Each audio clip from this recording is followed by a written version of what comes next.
Bonjour le monde. Alors je ne sais pas pour vous, mais pour ma part, lorsque je pars en vacances, j'aime bien avoir mon petit nécessaire de pratique énergétique ou de pratique rituelle.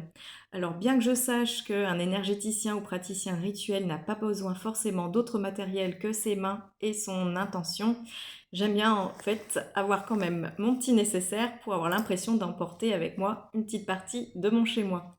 Donc j'ai toujours une petite couverture au cas où il y ait besoin de faire un soin énergétique.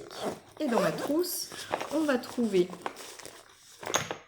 un petit mouchoir nappe pour faire un hôtel au cas où il y en ait besoin, mon petit grimoire familial en version abrégée, j'aurai toujours un ou deux jeux que j'aurai sélectionnés avant de partir, du sel de Guérande pour la purification, ça, même si on peut en trouver sur place, de la sauge officinale du jardin pour la purification, que bien entendu j'utiliserai avec précaution pour ne pas ouvrir de brèche. Un petit brûleur en pierre pour l'encens et les plantes, que je peux éventuellement trouver sur place en vacances, un bougeoir, quelques bougies et briquets ou allumettes pour faire remonter le taux vibratoire d'une pièce pour accompagner un soin ou la méditation. J'emporte avec moi aussi, depuis quelques temps, ma petite boule de cristal quand je pars en week-end. Je l'ai encore jamais emmenée en vacances, mais voilà, elle va me servir pour la méditation, pour la réflexion, le voyage astral, etc. Je m'en sers pas pour la divination, mais voilà. Sinon, j'ai toujours une petite étoile en bois, je l'en ai mis de partout dans tous mes sacs. La nouveauté que j'ai reçue il y a une semaine, mon diapason, qui va me servir pour les soins énergétiques, mais également pour stimuler les points d'acupuncture. Donc c'est vraiment très sympa. Moi perso, je vais l'utiliser pour soulager mes genoux. Des stylos pour prendre des notes. Ça c'est super important parce qu'on apprend toute sa vie, donc c'est bien de consigner ses trouvailles. Mon petit opinel pour ma cueillette. Et puis il va me servir aussi d'atamé pour les directions si je veux faire un cercle sacré. Ou alors il peut me servir de boline pour couper mes plantes trouvées sur place ou les plantes sacrées. Mon huile d'onction sacralisée, pour faire l'onction des objets que j'aurais trouvés en vacances ou pour les soins énergétiques ou les soins sacrés. Donc c'est vraiment la base.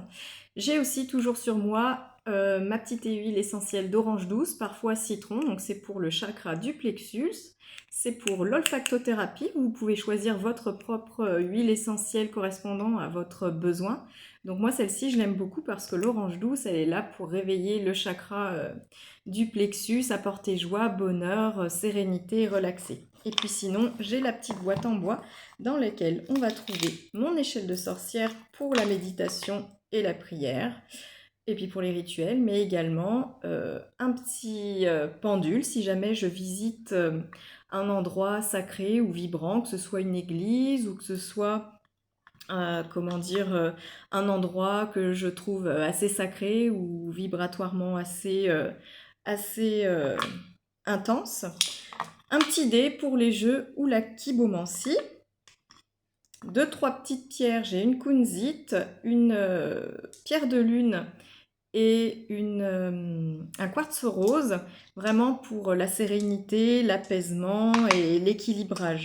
Et puis le féminin, l'intuition, etc. Et puis une recharge aussi d'huile d'olive, donc d'onction.